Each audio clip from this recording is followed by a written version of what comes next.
Great to see everyone here. Just as a reminder, this is the week before Labor Day. This is September. And it's the start of our HASP fall academic year with the offering of our semester curriculum. Now, the Hope students had a summer break, but HASP this summer kept right on going in the classroom, and we actually had some really interesting topics for our summer curriculum. We talked about religion, the theater, poetry, philanthropy. We had a trans-Pacific cruise adventure, and a very interesting lecture series on mindful aging, from living well, that was good, to dying well. And then it was followed by another course, Let's Go to HELL. Now I thought, well, that's really good, and that had 3 sessions, so very interesting. We thank you for that. And then we had the drama of Shakespeare. We had the property tax assessment. That was good, a good opportunity to see firsthand, how things work. And then cutting the cable, I like the technology, and I'm glad that the curriculum committee is continuing to introduce technology. With everything that's happening today and all the changes, it's a good thing for us, so that was great. And then we learned about the legacy of the Hubble. The summer was very enjoyable. We had a beautiful stroll in the new Japanese gardens at Frederick Myers. That's, again, thank you to the Special Events Committee. And then we had classes with Etta Hesselink, who enlightened us about the beauty and the sereneness of the Japanese gardens. Actually, after that class, I went home and I raked my little stone garden path as the film was showing. And actually, it was very calming. Now, I didn't have the artistic ability of the Japanese person, but I thought that was a really interesting class. And Etta Hesselink was great. We saw the movie Memoirs of a Geisha, and then some of us who had not experienced the culinary cuisine of sushi just really enjoyed it. And some of our members brought their own teapots from their collection, so we had tea. So for the gentlemen who missed this, it was quite a nice event. We had a lot of the HASP ladies there, and we enjoyed it. Cuba and Turkey made the special studies list, and science, medicine, and technology had 2 of our HASP member scientists in the lab with the promise that we would be able to reclaim our silver. Great conversations continued, and oh yes, the special events sponsored a round-trip ticket to the Jackson prison, a round-trip rather. So that was very good. And we had a nice lecture about the corrections for the state of Michigan, so that was good. So the fall curriculum really promises to be something special for everyone. Actually, I went through it and I counted 25 HASP members who are presenters or facilitators. And coupled with that, we had quite a few people from the Hope faculty. So again, another great collaboration between Hope College and HASP. Actually, I was at Hope the other day getting ready for the semester for the nursing school, and I went up to meet Dr. Dave Van Wylen, our new chair of the science committee, and I tooted all the great benefits of HASP, which he knew about, and how we really contribute to the college, and thanked him for the people in his group who come and lecture to us. So it was a very nice meeting, and I think he's going to be a nice addition to the college. I want to thank Barb Stedging, our curriculum chair, for recognizing in this month's bulletin the work of her team. And I'm going to second that and say thank you very much. And I'm going to say thank you to the membership, because without you, there would be no curriculum and no classes. You're the people who give us the input for ideas and lifelong learning, and I think Dr. Hollenbach would be really pleased to see that we're continuing in their tradition.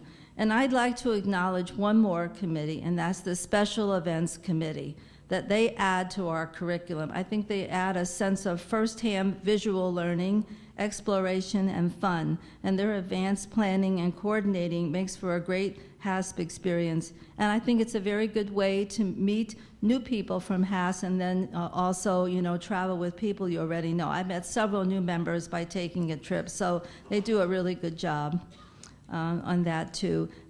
Today's program sounds very interesting on mentoring and working with people with businesses, and when I read it, it kind of reminded me of my first time I was the head nurse in my medical ICU. There was no course on how to be a head nurse, and there was no course on how to write a schedule, and I'm reminded of the comment that was made in the program, the statement, "Managing the business is the foremost task, particularly for those who have previously worked for others." And so I was doing this schedule, and I had a brand new graduate come up to me, and she said, I don't like the schedule. I don't like the way it looks. I don't feel, it's just not right.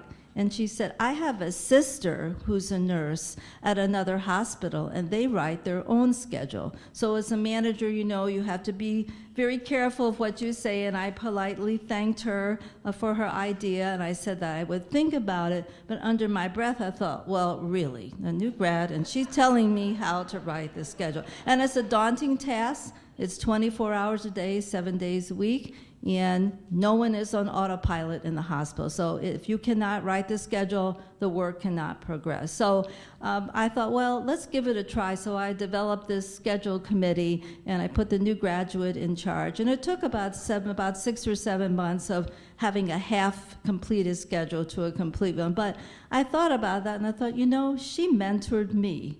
So I thought it was an interesting exchange between the employees and between the manager, that you can get mentoring not just from an experienced person, but from those, you know, who, you know, contribute their ideas. And that's one of the great things about HASP. We all mentor each other. Everyone bounces ideas off each other, and I think that makes our organization really great. So I liked that aspect of the presentation. I thought was really great.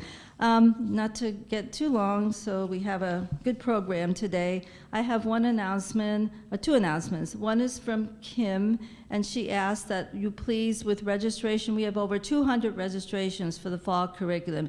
She did send out an email, a constant contact, to remind people that there are some classes that are filled. But please continue to register, and she would really appreciate if the registration came in by mail or in person. She can't really accept registration over the phone, but you may call and ask if a class is still open. So she appreciates your input. Oh, I forgot to mention, that's right, Kim is on vacation. Amy is at the helm today. Amy and I are in charge. So thank you, Amy, wherever you are. I had a call last night from Nella Kennedy, and some of you might have this brochure on your desk. It's on your table, rather. It's the Dutch in America Across the Centuries, Connections and Comparisons. And Nella, are you here? Nella? Could you stand a minute, Nella?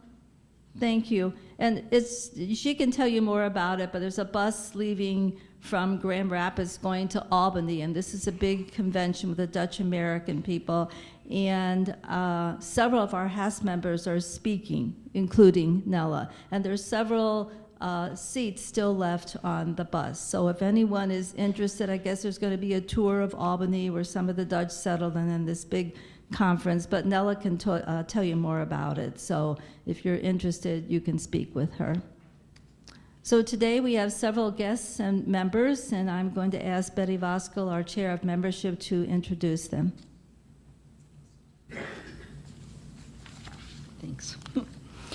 We have 16 guests today, and some of you have been here twice, but I'd still like to have you stand, because one of the ongoing concerns for all of us is how we get to know the names and people when we have about 650 or so members. So if you could stand in place when I introduce you, and we'll hold our applause, because we surely like to welcome you with applause. So let's start out with Nancy Miller. Where are you, Nancy? Phil Miller.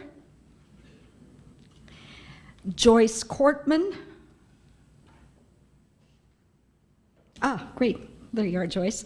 Priscilla Arnold. Mary O'Keefe. Dan O'Keefe. Roger Kennedy. Luella Mulder. Carol Pans. Did I say that right? I'm sorry. No, it's Ponzi. Ponzi. Ooh, I like that. Okay, and Bruce Ponzi. And it's not even spelled P-O-N-Z-I. Okay. Thank you. Marjorie Arnett. Way back there, great. William Vanderlucht. Waltran Beckman. Ah, okay, great. David and Kathy Peschke, and Ed Brooks. Let's give them all a welcome.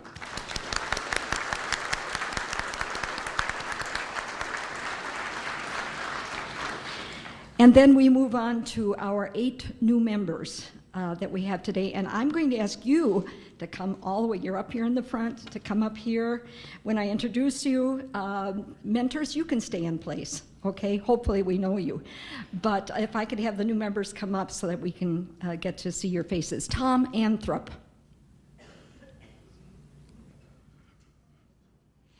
And his mentor is Don Zenas. Rick Bosch. Rick's mentors are Mary and John Nonhoff. Susan Couch.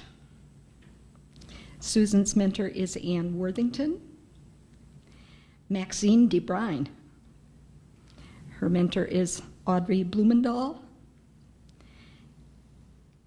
Carolyn Ellison. Carolyn's mentor is Mary Porter. Jackie Rosaboom, and Jim Rosaboom, whose mentors are Bob and Mary Toppen-Palma. And finally, Richard Swanson, whose mentor is Al Gibson. Let's have a great round of applause.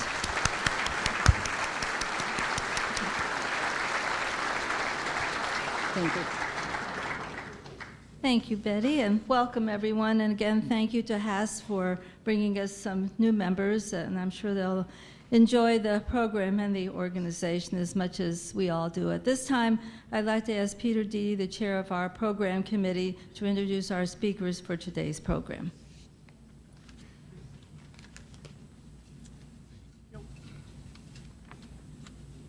Get this up here. Good morning, everybody. We are ready for another, hopefully, interesting and informative program. Since arriving here in Holland, maybe 8 or so years ago, I've always been impressed with the number of businesses and variety of businesses, both small and large, which seems to keep Holland a vibrant community, which is really great.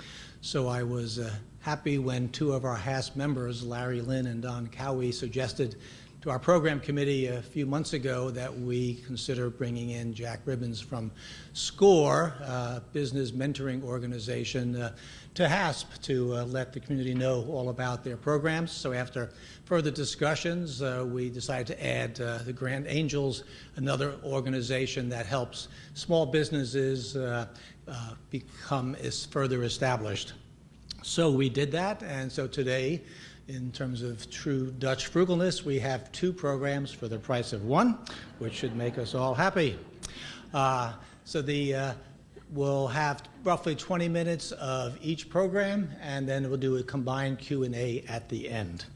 SCORE, as we'll learn, is a national organization that has mentors. Several of HASP members are involved with SCORE, and they provide their diverse skills and experience to small business startup entrepreneurs. And they provide all kinds of skills to those folks to help them get established, whereas Grand Angels generally looks more at the financial aspects, providing financial support to entrepreneurs that have innovative products and hopefully profitable products for the long term. So those are the 2 missions. We'll first hear from Jack Ribbens, and if you saw from the HASP bulletin, the bios were in there, but he was a graduate engineer, worked in aerospace and automotive, and ended his regular career with Allstate Insurance, so we know we're in good hands with Jack. Since 2004, he has been working as a consultant and helping lots of folks get established in the business world. So without further ado, let's bring up Jack Ribbens. So please welcome Jack.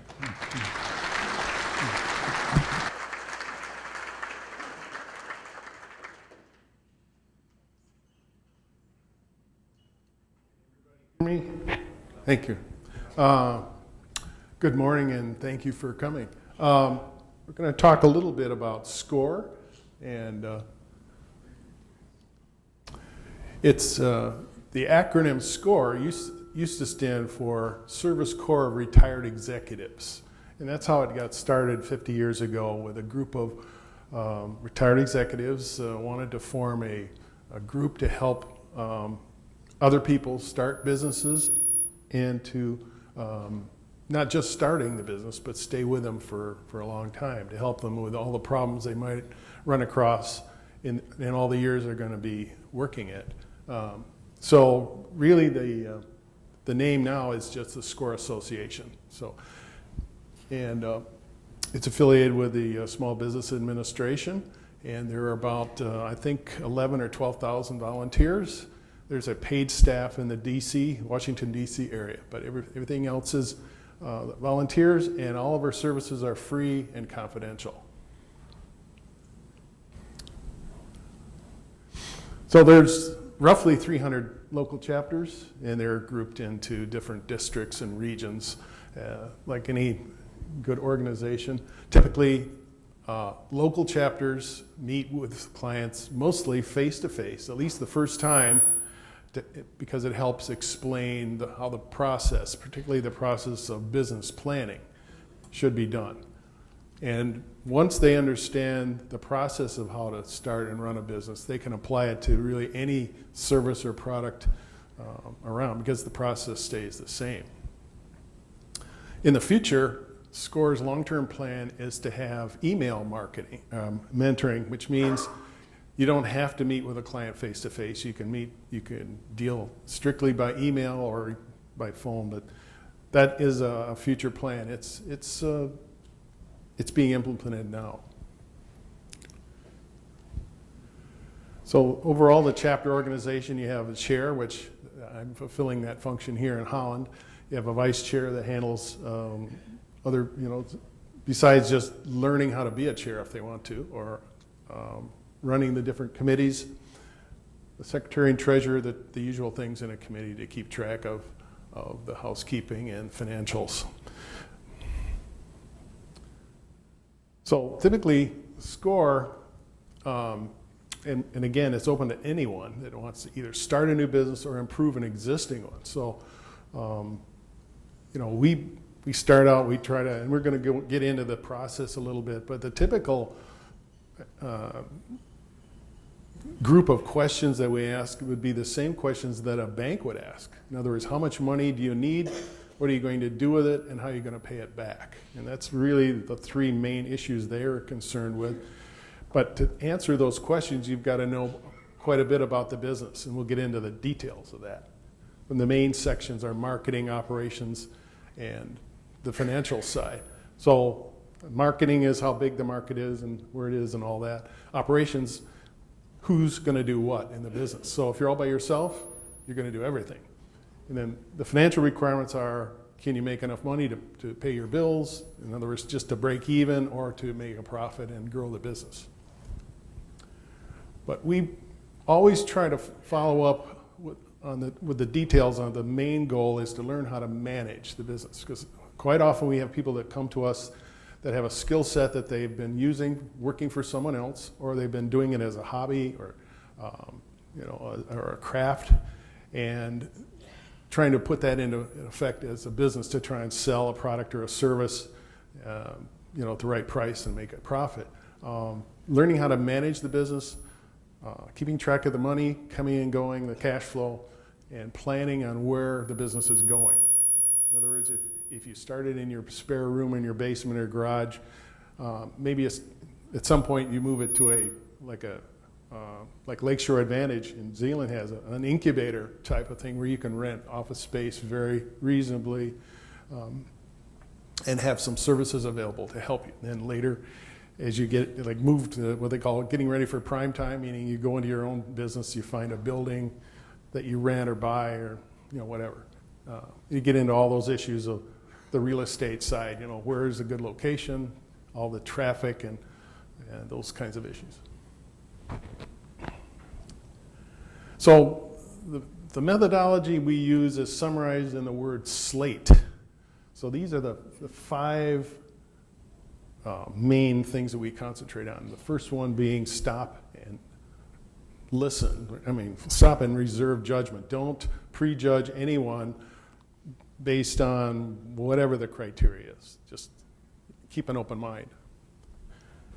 Listen and learn, trying to figure out, what's the person really trying to do with their business and why? Why are they going to go into it? What is one of their prime motivations? Is it just to have their own business, to be their own boss? Do they want to actually live off the proceeds of the business? Give up their day job, so to speak. And when should they do that? That's those kinds of things. And trying to get an idea of how broad a perspective that people have. What are their knowledge base that they're coming from? So we know what to start with. To assess and analyze their situation. Is it a practical idea that they have that they can put in place? Is there a market for it? Will people buy it? Are there zillions of people already making the same product, so it becomes a commodity issue? All of those sorts of things. If there's a new product idea, can they develop it themselves, or are they going to need some help? And we can provide some expertise in that area as well. You provide, and it's really the business plan is for them to develop. We've had people come to us and say, I need you to write a business plan for me. And we say, no, you need to write the business plan. It's got to be your plan. It's got to be your baby. And we have tools and techniques and processes that they can use to analyze the market, market research. They can do it themselves using the tools from like the libraries, or they can have someone else do it for them. That can be an expensive activity if you've ever had to do any. But again, there are ways to do it yourself. The financial side, a lot of people don't understand like the concept of what we call a spreadsheet, where you put all your costs and everything down and then you track it across time periods. And it's all the stuff you need to do to get ready, not only for like tax season, but to just plan and see where you're going with the business. So then the final thing is set expectations. In other words, we tell them, go through the outline that we provided for a business plan. Go as far as you can with it. If you can't identify anything or can't answer the information, write it out on a separate piece of paper. And when you get all the way through the outline, give us a call. We'll get back together and try to help you with the hard spots that they couldn't fathom. And we try to give them goals that they can achieve reasonably for, when do you want to open the business? When do you want to register the business or incorporate it? All those sorts of things. Open a business checking account. All those details. Have them make a list and say, all right, just check them off when you get them done. And they always ask, well, what's the priority? What should I do first? Should I register the business or do the market research? I say, well, the priority is all of those things are about the same level. So just pick one and start and go into it. Go as far as you can with it and go to the next one. So we try to give them a kind of a reality check as well. It's like, if you're all by yourself, it can be a fairly intensive period. It could be not really 24/7, but it can be fairly filled with things that you have to do. And we said, well, we can help you with that. We can give you some guidance on where to find, information that they need. If they're developing a product, let's say that's fairly new to the market, nobody else has ever done it. That's going to take some work, a lot, research and development, testing, prototype testing, all that kind of thing. A lot of our folks know how to do that. We know where to find the expertise.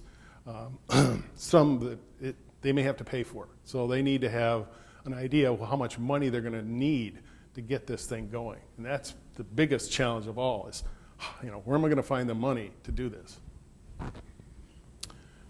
It's an age-old question. So anyway, here are the details of, as we were just talking, the market, how big is it? Competition, how many are already doing, are there direct competitors, like someone doing exactly the same thing, or indirect, where you might have a similar product, like if you have a store, like you have a gift shop, let's say, so a direct competitor would be other gift shops in the area, but indirect would be the big box stores that sell the same kind of stuff. So that's the kind of detail we get into. And the product or service differentiation is important because you're trying to figure out how can you make your product or service different than what's already out there, to distinguish it and say, hey, you know, we have, you know, more features, we provide more servicing for problem areas. All of those things, any of those things can be important. And then the promotional channels, now the whole market thing has changed, as you probably already know, with the addition of the social media networks. And we're as much of an, let's say, what do you call it? Can't think of the right word, but we're not experts in any sense of the word. And in fact, we've actually hired an intern from Hope, who's a senior business student who's already working for the Chamber of Commerce. And she's agreed to help us, you know, get into make sure our Facebook and LinkedIn things are working right. And it's like, sorry, you know, let somebody else do that. But sooner or later, we're all going to have to learn how. You can resist it, but it's not going to do you any good. So on the operations side, if you're alone, you're going to do all those things and more. The legal entity is, you know, should I incorporate the business? And while we're not lawyers, we do actually have a lawyer on our as our volunteers now. But typically we say you need to talk to a lawyer. But if you're familiar with it, if you want to form a limited liability corporation, you can download the forms and fill it out and send it into the state. But if you're not sure, call a lawyer and ask them how much to check the forms and file it for you. And then the financial side is the biggest one, of course, is keeping track of costs. It's not only startup costs, but continuing costs and all the other stuff that you have to do, you know, and just tracking the money. So you might ask yourself, you know, we have about 15 volunteers, and they have a variety of backgrounds, experiences, and some of you might say, well, why would they volunteer to work for SCORE? And I say, well, one of the things is it's a way to give back to the community. In other words, you benefited, even if you didn't grow up here, you grew up someplace, you had a good education, and you went to college, yeah, your parents probably helped and everybody, but at some point, you're in a community, and whether you're still working, and some of our folks still are, or retired, or pretending to be retired like I am, so that it's a way to give back and to help somebody else. Now, you can say, well, yeah, now they won't make the same mistakes I did, and that's true, but it allows them to make their own mistakes, which hopefully won't be as serious. But you can see all the backgrounds. I mean, we have folks with all of those backgrounds, and some of them are multiples. So we get members from a lot of different sources. As you can see, other small businesses, big businesses, the Chamber, and HASP, of course. We have 4 current volunteers that are HASP members, so we appreciate that. And other groups that we work with, because we may be first contact, but we're not the only ones doing this. Other people, and some of them do it at a much more complex degree than we can, just because they have the resources. But obviously the banks are a prime source. In fact, we get a lot of referrals from banks. You know, people come in and they want to apply for a business loan, and they'll say, "Where's your business plan?" And if the guy has this deer in the headlights stare back, like, you know, then go see SCORE. Okay, so, but other people do it. The libraries are great. The Chamber of Commerce, of course, great place to network and get involved with the community and find out what resources are available. Libraries, you can do the market research. The Herrick has a database that's fantastic. It's called Reference USA. It has records from 100 million residences and 25 million businesses. So if you can't find what you're looking for there, it probably doesn't exist. The Small Business Administration, that's a federal group. There are state versions of it, and we work closely with the state SBA folks. They provide a lot of resources. They do workshops. They have seminars and things. And then finally, the Small Business Development Centers, they're around the state just like SCORE is. SCORE has about a dozen offices in Michigan, and actually in our district, Northwest Ohio is actually in our district for some reason. But anyway, they have resources for market research. They'll do long-range financial forecasting. And they're attached to different universities. Like the one we use, well, we have two. One is attached to Grand Valley, the other is at Western Michigan. They both have access to the faculties there, so if there's some unique expertise that a client needs, they can probably find it. So, and we have a budget. It's under $5,000 a year, and we get donations from the banks because they appreciate the fact that if somebody comes in for a loan app and they have a business plan, they're probably going to be a little better prepared than someone who's just coming in cold, and we're saving everybody time typically, and so they appreciate that. But we get donations from businesses as well because we're trying to help promote business, and that tends to breed more business. So we've been a chapter since 2005. We were a branch at Kalamazoo chapter for a number of years. Before that, we've seen about 1,000 clients, and we have what we think are around 200 active members. And basically, the overall statistics of SCORE in general are that if a business can survive the first 2 years, that has a 60% chance of surviving beyond that. So, depending on the type of business,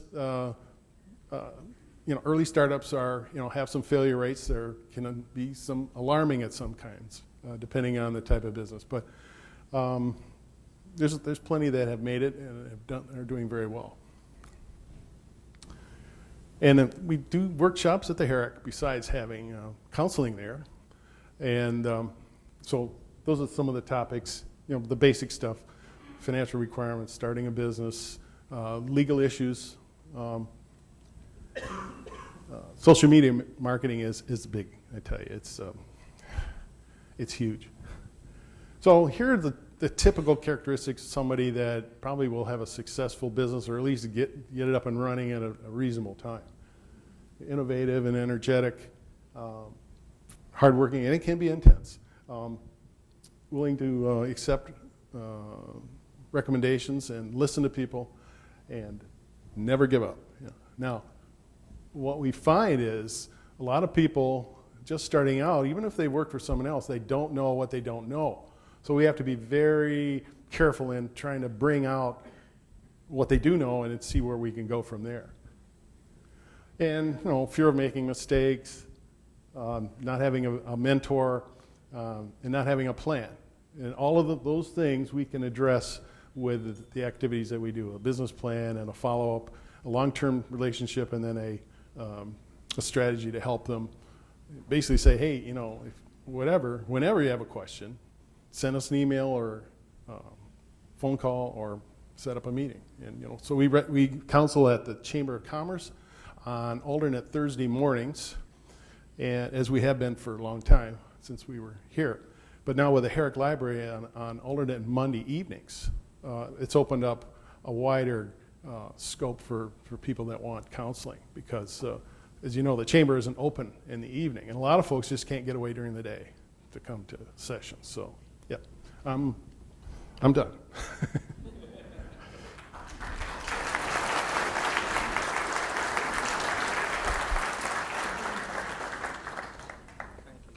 Did I run out of time? Yeah, probably. Yeah. Yep.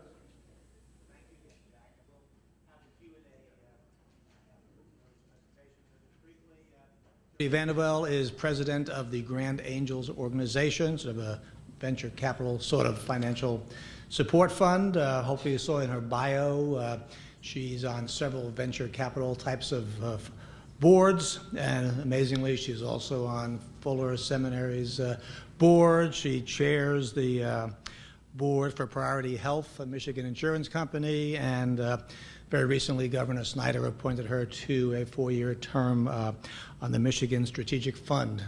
So she covers a lot of territory, and while she's president of the Grand Angels organization, she might be a grand angel in her own right. So please welcome Jody Vanderbilt.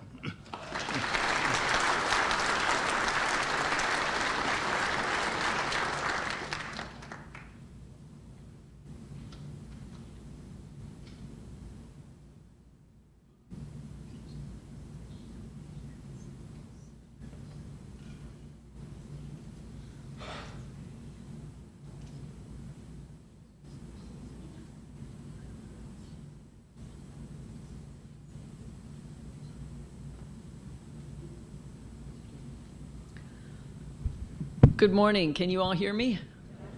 I've learned that women's clothing isn't really made for remote microphones, so I'm going to try to stick to this microphone and hope that you all can hear me, that I don't wander too far away.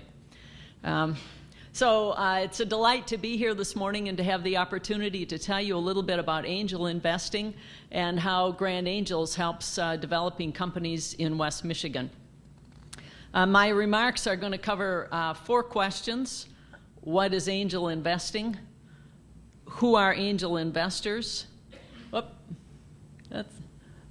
is Grand Angels? And what has Grand Angels accomplished? About 11 years ago, when the founders of Grand Angels asked me to consider leading this group, I had never heard of angel investing. There really was no entrepreneurial community in West Michigan, or for that matter, much in the state. Lakeshore Advantage had just gotten started. The Life Science Incubator in Grand Rapids was barely open. It really was virtually impossible to find an accessible way toward capital in West Michigan. What entrepreneurial activity there was in Ann Arbor with a couple of fledgling angel groups, 2 or 3 very small venture capital funds, and a little bit of entrepreneurial support. Since that time, Michigan has developed really a very robust investment community. We now have 9 angel groups in the state of Michigan, and I'm proud to say that Grand Angels is the longest continuously active angel group in the state of Michigan. Now, to be fair, we do have a thriving entrepreneurial community in West Michigan, and in fact across the state, but it has been principally in the manufacturing space, revolving around entrepreneurship within some of our larger corporations, small companies that have been spun off from larger corporations, companies that have started in order to supply and support some of the larger corporations, but primarily manufacturing, primarily companies that have been bootstrapped by the owners until they can finally qualify for bank financing, but not a robust startup investment community. But there is some tremendous activity in Michigan that provides opportunity for entrepreneurial investment. You'll see on the left-hand side of that chart, Michigan is number 21 in the country for venture capital invested, which is not a great number, but we've been moving up the chart. We're actually number 1 in research investment per dollar of venture capital invested. We're tied for number 6 in science and engineering PhDs per 100,000 residents, and number 6 in the number of invention patents issued. Over the last 5 years, this is a busy chart, but I'll pick out a couple of statistics for you. We've had a 98% increase in the number of venture investment professionals in Michigan, a 48% increase in the number of venture firms, and a 70% increase in the number of venture-backed companies. There's been a 37% increase in the number of angel investors, and about a 200% increase in the number of startups that have received funding from angel investors. So really a robust and growing community in Michigan, actually contrary to much of the nation, where some of this has been contracting a bit. In Michigan, we still have a lot of opportunity, a lot of great technology that's being developed, which is just waiting for the opportunity to be commercialized and to grow into the next great product or great drug that we need in our country. Right now, the latest statistics say that there are 316,000 angel investors in the country, and that recently, in 2014, they invested over $24 billion in startup companies. Let's see. There's the chart I'm looking for. This is a chart from the Michigan Economic Development Corporation. You'll see on the left-hand side the red dip that goes down below the line. That represents companies that are pre-revenue. And that's the space that angels typically invest in. So to the far left in that chart is the very beginning of a startup company where investment typically comes from family, friends, and founders, or sometimes we say family, friends, and fools. It's money that comes because of the heart. It's people who invest because they care about the entrepreneur, and they're investing in the person not as much about the idea, obviously that's part of it, but primarily because they want that person to be successful. The next stage, 2 stages of investing, seed stage and early stage, are typically where angels invest. We like to think that's a more dispassionate investment decision. We're active investors, but we like to think we've made that decision based on some analysis and real research, rather than just falling in love with the person who's got the idea. Some angels do invest in seed stage, which I would describe as capital that's used to help develop the product or the software. Grand angels typically invest at early stage, where the company normally has a beta software or a beta product, and we like to think they have a few pilot customers who are testing this to make sure it's going to work. They're definitely not cash flow positive. They're usually pre-revenue. The next stage of capital is the company begins to get a little traction, and perhaps some revenue, is when venture capital comes in. In contrast to angels, venture capital is very passive. So there are 2, 3, 4 general partners in a firm that do all the deal vetting, make all the investment decisions. They let you know when you write a check, they call for your capital, you send in a check, and they monitor the deal. Angels are far more active than that. You'll see on the continuum that the next step is private equity, which is similar to a venture capital model, and eventually banks. So virtually every company that we invest in is not bankable. Angels normally invest somewhere between $250,000 and $750,000 in an initial round in a company. Angel investors fall under an exception to the Securities Exchange regulations, which allow accredited investors to invest in private placement. Accredited investors are people who fit a certain definition of wealth or income, which the SEC deems to be a proxy for being sophisticated enough to take these kinds of high risks, and also wealthy enough that you really don't need this money for retirement.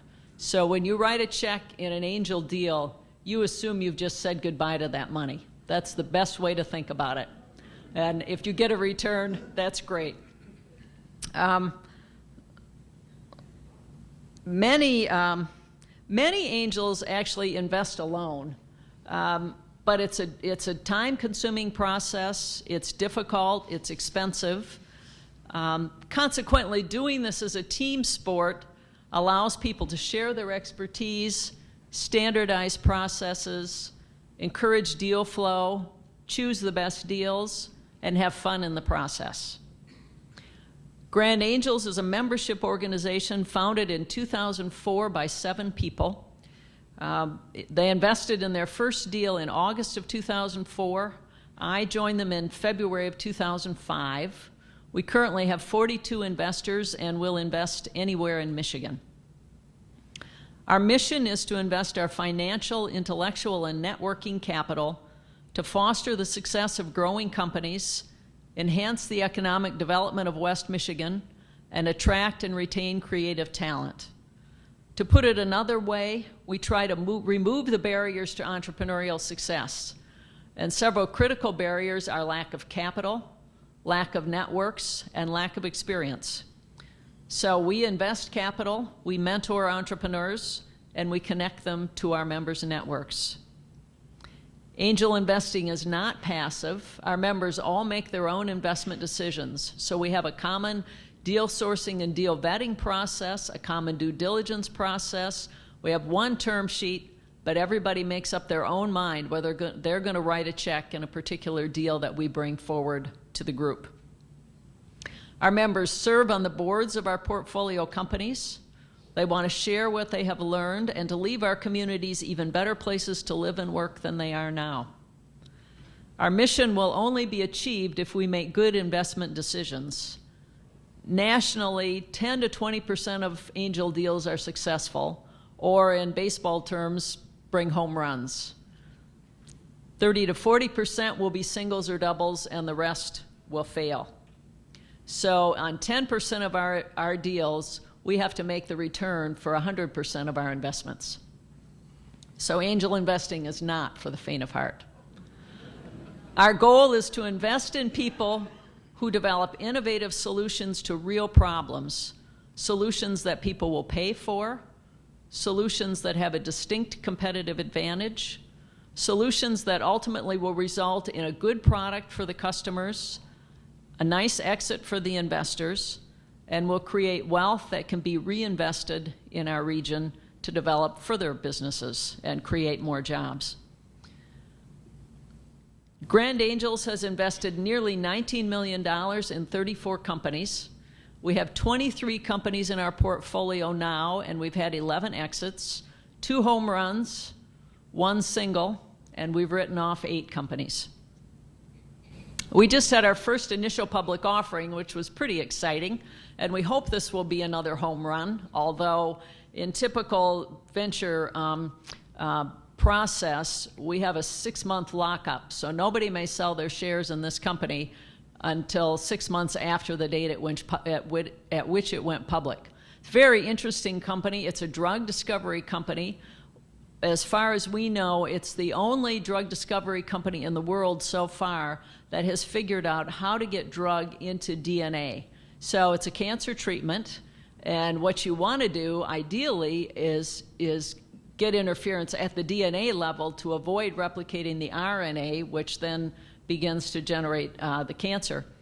And there are a lot of companies who are working on both immune system responses to cancer and treating RNA, but nobody else has figured out how to get a drug into DNA. And this company has had some very interesting success in their clinical trials, so we're keeping our fingers crossed that they'll continue to be successful, that it will be a home run for us, but that will also bring new cancer treatment for a lot of people. Let me go. Yeah. Our average investment is about $530,000 per company. That's typically over 2 to 4 investments over several years. We have invested as little as $50,000 in a single company and as much as $2.3 million in a single company.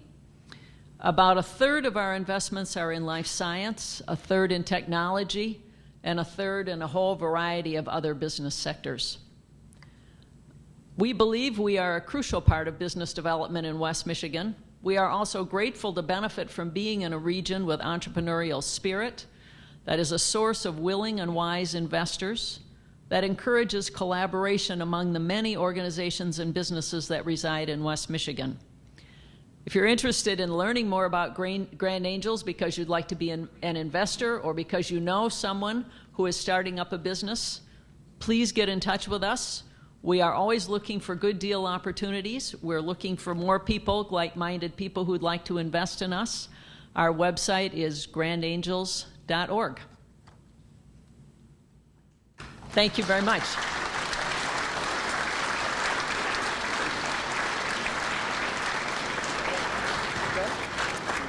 Questions, please.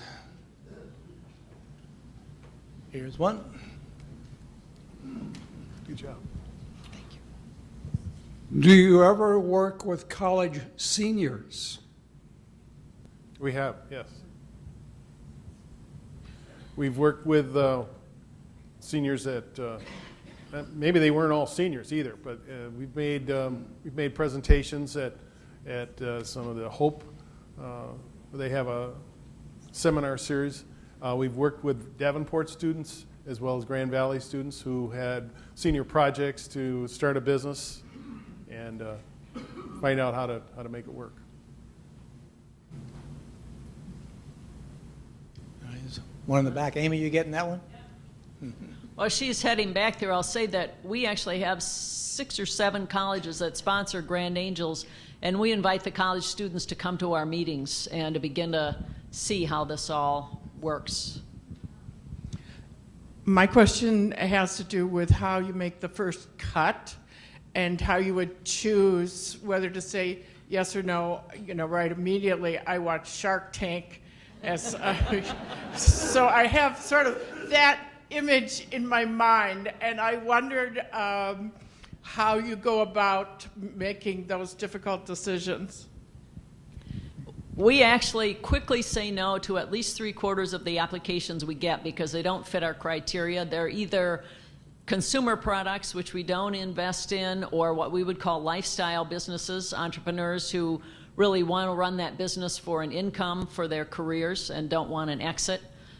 Beyond that, we're not quite as quick or as harsh as Shark Tank, but we do spend time. You say you invest in the jockey, not the horse. We spend time getting to know the entrepreneur and trying to understand who they are and whether they can really develop a disruptive product and get it in the market and be successful.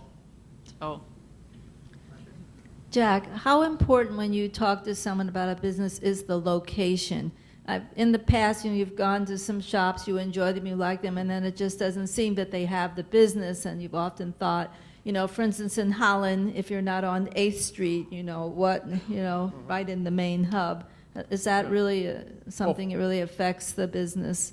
For a retail business, yes. You got to have the traffic, you got to have the parking, you got to have the resources, ADA, compliance and all that stuff. It's very important.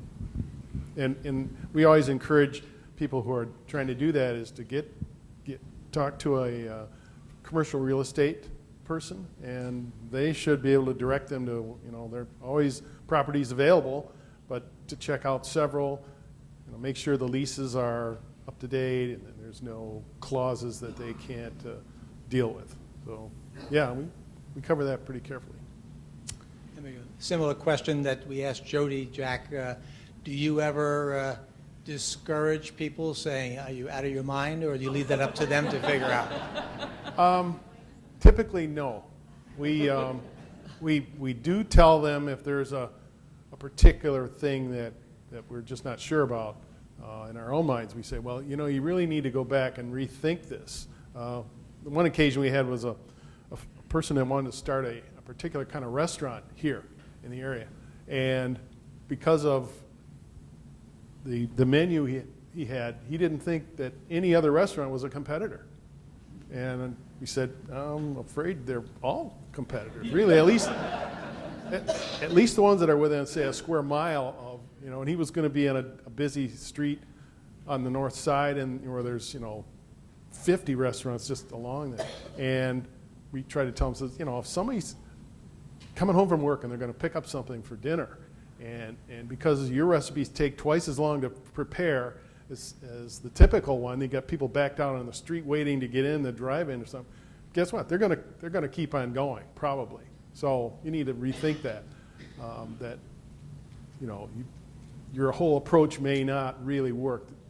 Having people come in and wait for, that's not where we are nowadays. So, but normally we don't say don't do it, but it happens once in a while. So, and we look at it this way, that if we tell them not to do something that probably wasn't going to work, we've actually helped them, because they would spend a lot of money and waste a lot of time and then be discouraged from even starting a new business later on. Where if we say, why don't you go back and rethink this, and the process, so now if you get another idea, you know what to do. So we try to be positive, but it's sometimes it can be tough. Yeah. Typically, if someone gets in touch with you, do they meet you someplace, or do you go to their home? Well, we usually meet at either the Chamber of Commerce, if the timing and the circumstances, or the Herrick Library in the evening. But we tell them if neither of those are convenient, we'll find a place that is. We've gone to homes occasionally. Most of the time, we'll meet at another, say, a library someplace. I mean, I live in Fenville, so I meet people in pretty much that whole northern Allegan County area, in South Haven, Allegan, Hamilton, all over the place. So just logistically, it works out. You meet them in a gas station where they have a little coffee shop on the side. We try to keep it non-confidential kind of stuff, the basics. But yeah, we'll meet them any place, anytime, basically. Jody, how do you encourage someone to become an angel? What motivates those people, as you said, most of them are going to lose their money. Why do they want to do this? What's in it for them? It is a return. So we probably have right now a 25% IRR on the money that we've invested. So you do make a return. It's just that you have to be prepared to part with that money because you don't know which of your deals is going to fail. Every deal that we invest in, we expect is going to be a home run. It has all the projections to be a home run, because if we don't do that, certainly our batting average is going to be low. But people do it because they want to make a return. They do it because they want to invest in entrepreneurs. They do it because they enjoy being together. There's a whole gamut of reasons why people join Grand Angels. And typically they come because somebody invited them and said, I'm enjoying this. Why don't you come and try it too? Come to a couple of meetings, see how it goes, how we work, get a feel for the people, get a feel for the process, and then make a decision about whether this is something you'd like to do. Question here. Just in any organization, you rely on referrals. Do most of your referrals are initiated by banks because the typical individual would think you start with a banker? Typically, that's the case. But a lot of them come from like the Chamber of Commerce or the website of the library. And so we get them that way as well. Or from word of mouth from an existing person that we've helped. So I'd say those are maybe the four main places we get referrals. Jody, what does your average investor invest in an individual deal? Historically, it's been $25,000 per person per deal. We've actually reduced that to sometimes 10 to 15, depending on the deal, to try to give people an opportunity to make more investments. So it's a numbers game, obviously. You want to be in more than 10 deals in order to give yourself the chance for that one or two home runs in that group of deals. And Rich, as you know, we raised a small co-investment fund and are now raising a second fund for people who want to get money in every deal that we do. You get a little piece of every deal, and then you can co-invest in the deals that you really like and add more money to it, in which case it makes more sense to put 10, 15, 20,000 in addition to your piece of the fund in order to get a total of about 25,000 per deal. So you're looking at trying to invest over 10 deals, multiple rounds, somewhere around $500,000 to $750,000 over kind of a career of investing. Oh, there's one more question back there.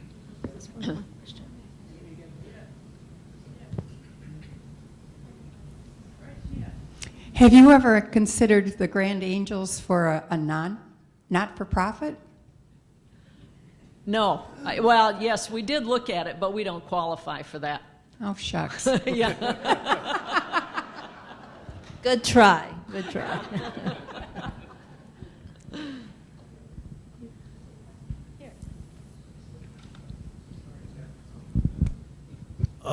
Telsa Motors last year started a battery factory. I think it's out in Arizona someplace. Did anybody in Holland get a chance to look at that battery operation of Telsa Motors that you know of? Not that I know of, no. That's a private company, isn't it? And I would assume that they made that offering to, through some investment bankers to a handful of very high net worth people, but okay. I don't know that for sure. All right, thank you. Yeah.